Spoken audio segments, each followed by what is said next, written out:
Hi friends, welcome to Indhu's kitchen. இன்றைக்கி நம்மளோட கிச்சனில் இட்லி தோசையோடு தொட்டு சாப்பிட்ற மாதிரி ஒரு டேஸ்டான சட்னி எப்படி செய்கிறதுன்னு பார்க்கலாம். இதை செய்கிறதுக்காக ஃபர்ஸ்ட் ஒரு பேனில் 2 டேபிள் ஸ்பூன் எண்ணெய் சூடுபடுத்திக்கோங்க. எண்ணெய் சூடானதுக்கப்புறமா 4 பச்சை மிளகாய் சேர்த்துருக்கேன். உங்களோட காரத்துக்கு ஏற்ற மாதிரி பச்சை மிளகாயோட அளவை எடுத்துக்கோங்க. இது கூடவே ஒரு 1/4 கைப்பிடி அளவு கொத்தமல்லி சேர்த்துட்டு ஒரு 2 நிமிஷத்துக்கு வதக்கிக்கலாம். பச்சை மிளகாயும் கொத்தமல்லியும் வதங்கினதுக்கப்புறமா இதை ஒரு பிளேட்டில் தனியாக எடுத்து வச்சுக்கோங்க. இப்போது அதே பேனில் இன்னும் 1 டேபிள் ஸ்பூன் அளவு எண்ணெய் சேர்த்துக்கலாம். இப்போ இது கூட 3 பெரிய சைஸ் தக்காளியை கொஞ்சம் பெரிய பெரிய பீசஸாக கட் பண்ணிவிட்டு சேர்த்துருக்கேன்.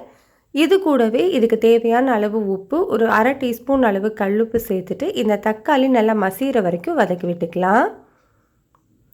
பாருங்கள், தக்காளி இந்த அளவுக்கு நல்லா மசிஞ்சு வெந்து வந்திருக்கணும். இந்த டைமில் நம்ம ஸ்டவ் ஆஃப் பண்ணிவிட்டு இதை நல்லா ஆற வச்சுக்கலாம்.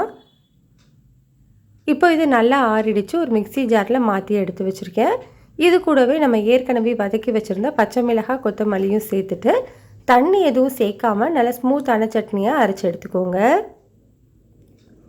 பாருங்கள், சட்னி இந்த அளவுக்கு நல்லா ஸ்மூத்தாக அரைச்சிருக்கணும். இப்போது இதில் ஒரு மீடியம் சைஸ் பெரிய வெங்காயத்தை கொஞ்சம் பெரிய பெரிய பீசஸாக கட் பண்ணிவிட்டு சேர்த்துக்கலாம். இப்போ இதை பல்ஸ் மோடில் 1லேருந்து 2 முறை மட்டும் சுற்றி எடுத்துக்கோங்க. நைஸாக அரைச்சிடக்கூடாது. பல்ஸ் மோடில் 1லேருந்து 2 முறை மட்டும் சுற்றி எடுத்துக்கலாம். பாருங்கள், இந்த மாதிரி இருக்கணும். வெங்காயம் அங்கங்கே தெரியணும். அப்போ தான் நம்ம சாப்பிடும்போது அந்த வெங்காயம் கடிப்படும் போது டேஸ்ட் ரொம்பவே நல்லாயிருக்கும்.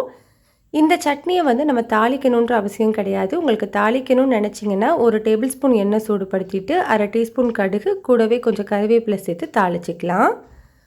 அவ்வளோதான், நம்மளுக்கு ரொம்ப ரொம்ப சிம்பிளான டேஸ்டான சட்னி ரெடி ஆகிடுச்சு. கட்டாயம் ட்ரை பண்ணி பாருங்கள், ரொம்ப நல்லாயிருக்கும். ரெசிபி பிடிச்சிருந்தால் லைக் பண்ணுங்கள், ஷேர் பண்ணுங்கள். இந்துஸ் கிச்சனை சப்ஸ்கிரைப் பண்ணிக்கோங்க.